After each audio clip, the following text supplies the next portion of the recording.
Oral route is the most common route of drug administration in which drug is given through the mouth.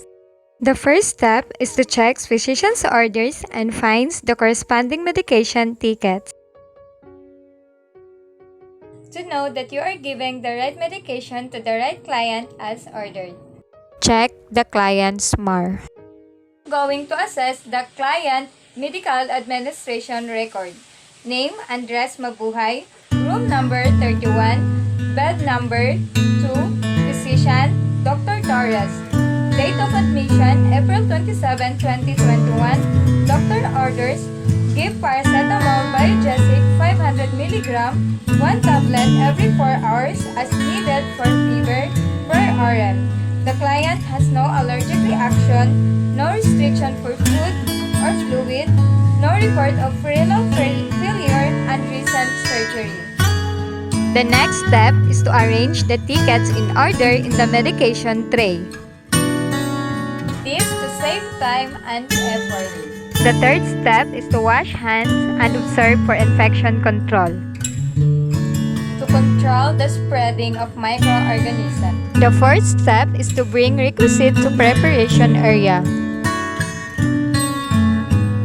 Organization of equipment saves time and reduces error. In preparation area, get one medicine ticket at a time. This to prevent preparation error. The next step is to read first the ticket, locates medicine in the box, read label and notes also the expiration date, removes medicine from the bags and check or calculate drug dose as necessary. Reading label and comparing it against transcribed order reduces error. Always check or double check the pharmacy calculation of medicine. The next thing is to compare name of drug on label with name of the drug on medicine ticket.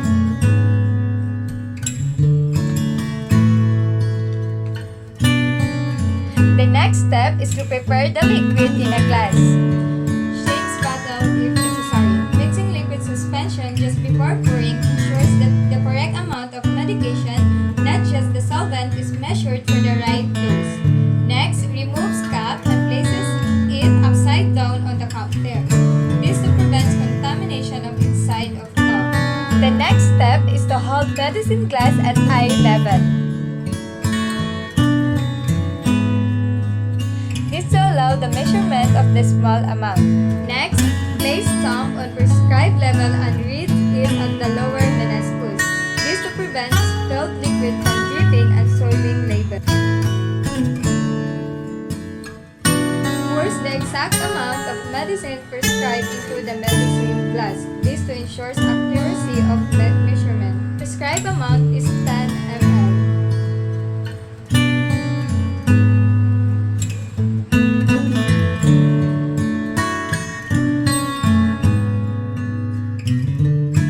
Wipe rim of bottle with tissue paper and replaces cup.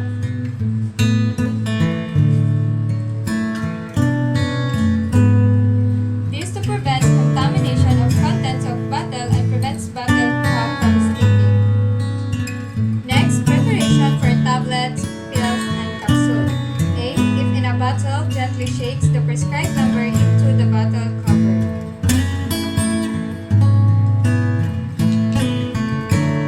If in the box, shakes prescribed number into the medicine glass. Next step is to recheck label of medicine and dosage with the medicine ticket before returning to its medicine box. The next step is places ticket with corresponding medicine on a tray.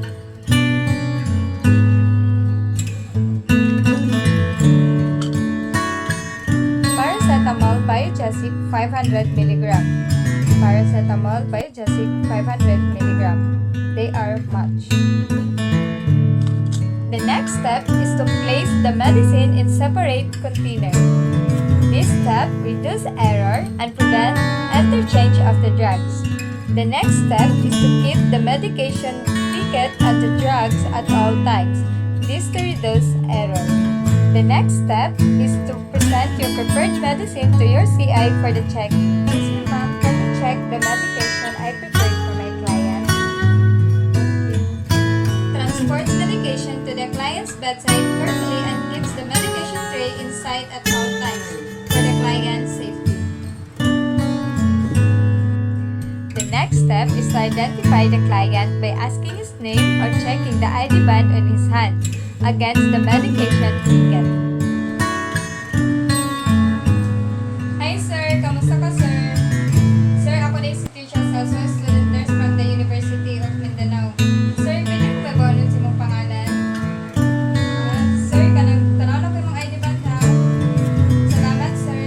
Sir, naday ko karoon para maghatag sa mong tambal. So, ang imong tambal sir is paracetamol 500 mg sir. So, pati sa sir is makalasa na siya sa imong fever. The next step is to assist the client to sit or be in a comfortable position. Next step, if the client is able, hand the medicine and a glass of water.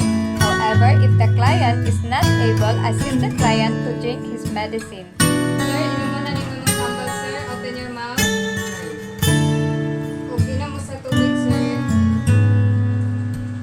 Stay at the client bedside until the client drinks his medicine and make the client comfortable. Sir, i-assist na ka, sir, na namuhig ka, sir. Para comfortable ka, sir, na makapahulay.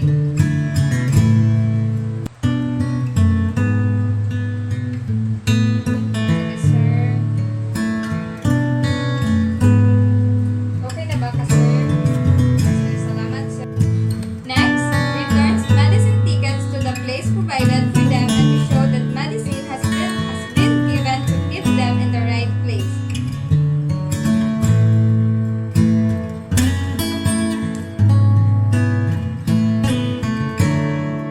Aftercare of equipment, soaps, rinses, and dries equipment used and returns to proper places.